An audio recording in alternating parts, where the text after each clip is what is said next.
করোনার পরিস্থিতির কারণে ক্রয়াদেশ নিয়ে এমন রপ্তানিমুখী শিল্প প্রতিষ্ঠানের জন্য আলাদা নীতিমালা করার দাবি জানিয়েছেন সংশ্লিষ্টরা। কারণ ক্রয়াদেশ না থাকায় এসব প্রতিষ্ঠান একদিকে সরকারি ঋণ সহায়তা নিতে পারছেন না, অন্যদিকে ব্যবসা বন্ধ করতেও জটিলতার সম্মুখীন হচ্ছে। বেসরকারি গবেষণা প্রতিষ্ঠান centre for governance studies CGS আয়োজিত সেমিনারে গবেষকরা এসব বলেন। সংকট থেকে উত্তরণে আলাদা বিশেষ নীতিমালা করার উপর জোর দিয়েছেন গবেষকরা। বিস্তারিত মেহের মনির প্রতিবেদনে।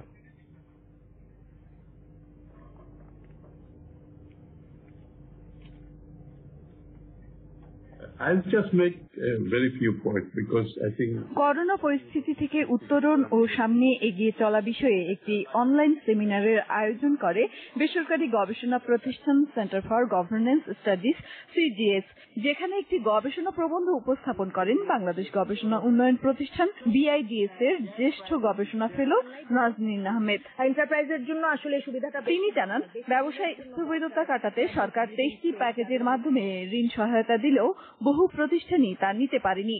তৈরি পোশাক খাতের 70% বড় প্রতিষ্ঠান সরকারি প্রণোদনা সুবিধা নিয়েছে, কিন্তু বেশিরভাগ ছোট ও মাঝারি কারখানার মালিকেরা ঋণ সুবিধা নেয়নি ক্রয়াদেশ না থাকায়। এসব প্রতিষ্ঠানের টিকে থাকতে অথবা তাদের ব্যবসা বন্ধ করার প্রক্রিয়া সহজ করার পরামর্শ দেন তিনি। If they don't have order, why would bank give them money? এসব প্রতিষ্ঠানের ক্রয়াদেশ নেই, তাহলে ব্যাংক কেন তাদের ঋণ দিবে?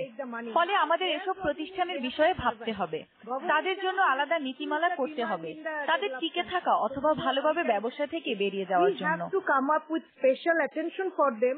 সেমিনারে পরিকল্পনা মন্ত্রী জানান, প্যাকেজ বাস্তবায়নের দুর্বলতাগুলো চিহ্নিত করছে সরকার। in our economy, আমাদের অর্থনীতির, আমাদের সরকারের সীমাবদ্ধতা রয়েছে, সম্পদের স্বল্পতা রয়েছে।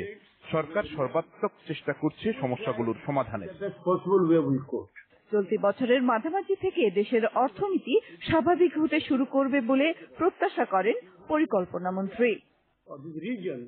মেহের মনি, বৈশাখী সংবাদ, ঢাকা।